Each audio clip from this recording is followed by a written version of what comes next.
दोस्तों आज की क्लास में हम डिस्कस करेंगे प्रीपोजिशन का एक इम्पॉर्टेंट टॉपिक यानी एट का प्रयोग। आइए देखते हैं एट के बारे में।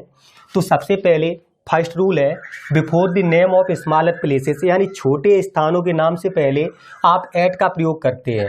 इसके अलावा टाइम को एक्सप्रेस करने वाले वर्ड से पहले भी एट का प्रयोग होता है, जैसे 5 बजे तो एट 5 AM। इसके अलावा नेक्स्ट है एग्जैक्ट लोकेशन बताने के लिए, अगर सटीक लोकेशन बतानी है तब भी एट का प्रयोग करते हैं, जैसे एट द इंडिया गेट। इसके अलावा नेक्स्ट है कुछ वर्ड से पहले, यानी कुछ ऐसे शब्द हैं जिनसे पहले आप एट का प्रयोग करते हैं, जैसे एट 5 AM तो मतलब हो जाएगा 5 बजे, एट 6 o'clock 6 बजे। इसके अलावा एट जाजपुर, यानी किसी छोटे स्थान का नाम है, किसी विलेज का नाम है या किसी मोहल्ले का नाम है, तब भी आप एट का प्रयोग करेंगे। इसके अलावा एग्जैक्ट लोकेशन के लिए जैसे एट द इंडिया गेट, तब एट का प्रयोग होगा। अब इसके बाद आ जाए जैसे स्टेशन पर तो एट द स्टेशन। इसी प्रकार जैसे प्लेटफॉर्म पर तो एट दी प्लेटफॉर्म। अगर घर पर वर्ड्स आता है तो एट होम। इसके अलावा एट स्कूल, यानी स्कूल में या स्कूल पर। इसके अलावा एट यूनिवर्सिटी, विश्वविद्यालय में। एट द एयरपोर्ट, एयरपोर्ट पर। इसके अलावा एट द बस स्टॉप, यानी बस स्टॉप पर। इसके अलावा एट ए लेक्चर, लेक्चर में। इसके अलावा एट ए कॉन्फ्रेंस, यानी कॉन्फ्रेंस में। इसके अलावा एट द थिएटर, थिएटर में। इसके अलावा एट ए पार्टी, तो पार्टी में। इसके अलावा नेक्स्ट है एट 50 रुपीज़ पर किलो, यानी रेट बताने के लिए आप एट का प्रयोग करेंगे, एट 50 रुपीज़ पर किलो।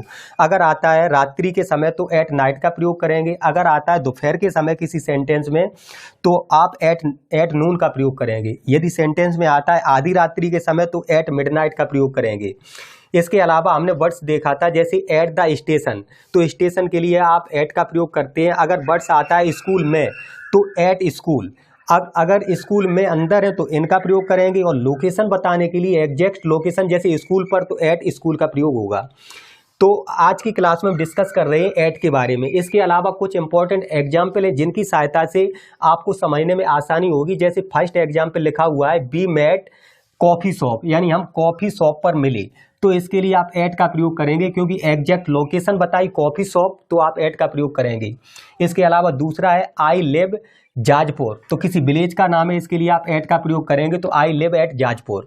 इसके अलावा the bus is coming the bus stop, यानी बस स्टॉप पर आ रही है, तो एग्जैक्ट लोकेशन के लिए आप एट का प्रयोग करेंगे, एट दी बस स्टॉप। इसके अलावा जैसे वर्ड्स आ जाए आई नॉक्ड द डोर, मैंने दरवाजा खटखटाया, तो इस सेंटेंस के लिए भी आप एट का प्रयोग करेंगे, तो आई नॉक्ड एट द डोर। इसके अलावा लुक द ब्लैक बोर्ड, यानी सेंटेंस आप कंप्लीट करेंगे look at the black board, black board पर देखो, तो look at the black board हो जाएगा। इसके अलावा रेलगाड़ी स्टेशन पर आ चुकी है, तो इसे आप बनाएंगे the train has arrived at the station. Platform आता है तो एट द प्लेटफॉर्म, स्टेशन आता है तो एट द स्टेशन। इसके अलावा एग्जैक्ट लोकेशन के लिए जैसे मैं चांदनी चौक पर हूँ तो I am eight Chandni Chowk, तो एट का प्रयोग होगा। इसके अलावा नेक्स्ट एग्जाम्पल है जैसे we should not laugh others, यानी हमें दूसरों पर नहीं हंसना चाहिए, तो इसके लिए आप एट का प्रयोग करेंगे, we should not laugh at others. ये सेंटेंस आपका कंप्लीट होगा। इसके अलावा नेक्स्ट एग्जाम्पल है they are celebrating his birthday at the India Gate, यानी वे अपना जन्मदिन इंडिया गेट पर मना रहे हैं, तो इस सेंटेंस में आपने एट का प्रयोग किया। इसके अलावा नेक्स्ट एग्जाम्पल है आई केम हियर एट 5 AM, यानी मैं यहाँ 5 बजे आया। तो इस प्रकार हमने एट के कुछ इंपॉर्टेंट यूजेज के बारे में डिस्कस की। यदि आज की क्लास पसंद आई है तो प्लीज़ वीडियो को लाइक करें, चैनल को सब्सक्राइब करें, अधिक से अधिक शेयर करें। आप सभी का बहुत बहुत धन्यवाद एवं आभार।